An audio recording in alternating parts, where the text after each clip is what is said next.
It's such a pretty spring day that Gunther and I thought we'd bring you another mini mystery. I sure enjoyed the last one, and we hope that you did too. But first, on such a pretty spring day, I thought we could enjoy some iced tea together. I'll give you this one. And this one for me. Now, the last time we did a mini mystery, we did beginner level. But this time, I thought we'd move up to intermediate. So, this one is called The Empty Envelope. And see if you can't figure out who stole Aunt Millie's money. So sit back and relax and listen to this mini mystery. I don't know how I'll be able to afford to buy Ellie and Max their birthday gifts, Justine cried, wiping away her tears, as Detective Tanya Tate looked on sympathetically, urging her to continue her story. Every year, my great Aunt Millie sends me money to buy gifts for the kids. But this year, she said she'd be giving me more because of how difficult things have been. Justine held up the envelope that had been mailed to her, which Tanya took with a gloved hand.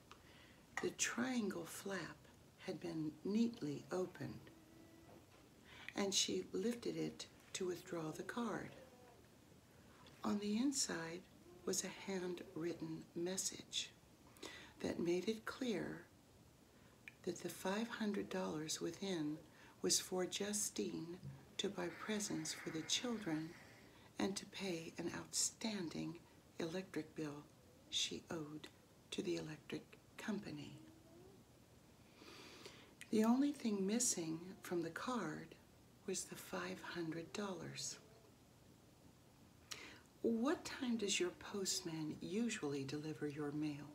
Tanya asked, turning the envelope over in her hands. Around 10 a.m. I wasn't here, of course. I work at the grocery store from 9 o'clock in the morning until 2 o'clock in the afternoon. Justine said, when I returned today, I noticed the mailbox lock had been broken, and this letter was on top of the rest of my mail. It was the only envelope that had been opened.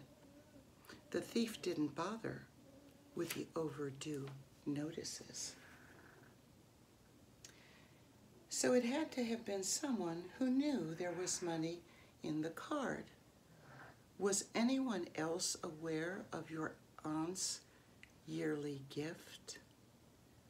Well, there's my cousin Zach, who's been living with me since he lost his job a few weeks ago.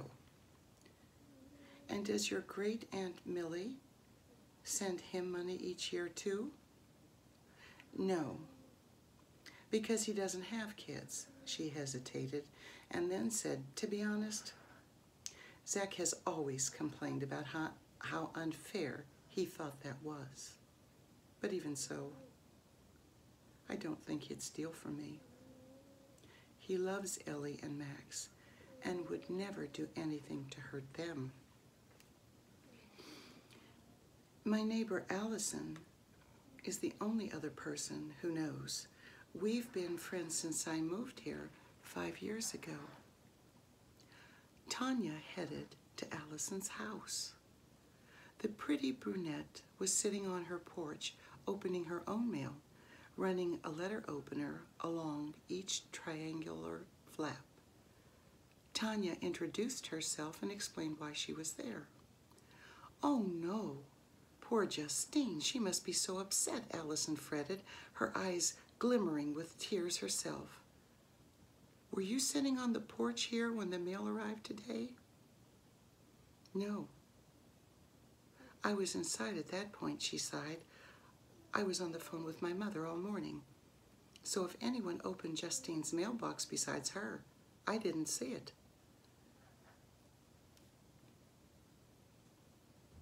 "You do know her cousin Zach is broke. Not to speak ill of her family, but there's something about him I just don't trust."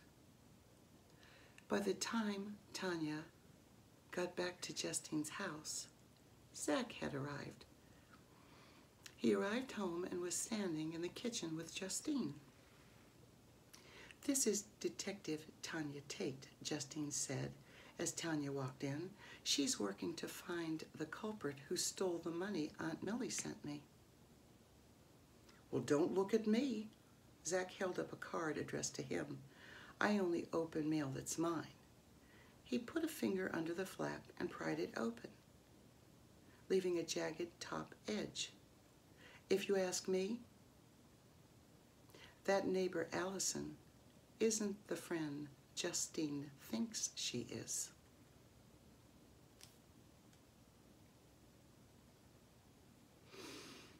"And she's in debt. You should question her instead of questioning me." "I have," Tanya said with a smile forming on her lips. "And I know who stole the money." "So who do you think it was?" You can pause the tape here if you need to figure it out. Take a few moments. Do you think it was Justine's cousin Zach? He did think it was unfair that Aunt Millie sent Justine a card every year with money in it and not him. And Zach was broke. Or do you think it might have been her neighbor, Allison, and friend of 5 years, who said she was in the house when the mail was being delivered? On a long shot, do you think maybe Justine made it up? Said that the $500 was missing when maybe it wasn't? I just thought I'd throw that out there for you to consider. But the two major suspects here is the neighbor, Allison, and Zach, the cousin. Who do you think stole Aunt Millie's money?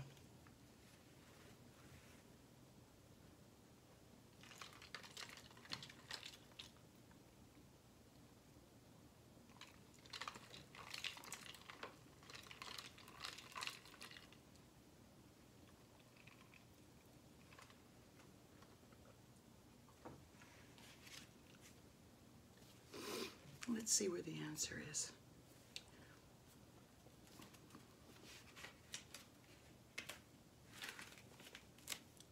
Page 55. So, okay, everyone. Are you ready to find out who stole Aunt Millie's money? Well, here goes. Allison took the money from the envelope. Justine's envelope had been opened, leaving a neat triangular flap. And of the suspects, only Allison opened her envelope that way. When confronted, Allison admitted to having stole it to help her mother buy a new water heater after hers broke. So it was her next door neighbor, Allison, and good friend of 5 years that actually took the money. Well, I certainly hope that you enjoyed this little mini mystery. I know I did. And I think we'll do more of these. Spend a little more time together and try to figure out who done it. So with that, I invite you all to subscribe and be a part of the family. Hit the notification bell. And come back again real soon for more mini mysteries, for more stories, and for spending some nice time together. So I wish you all a lovely day. Thanks for watching. Bye.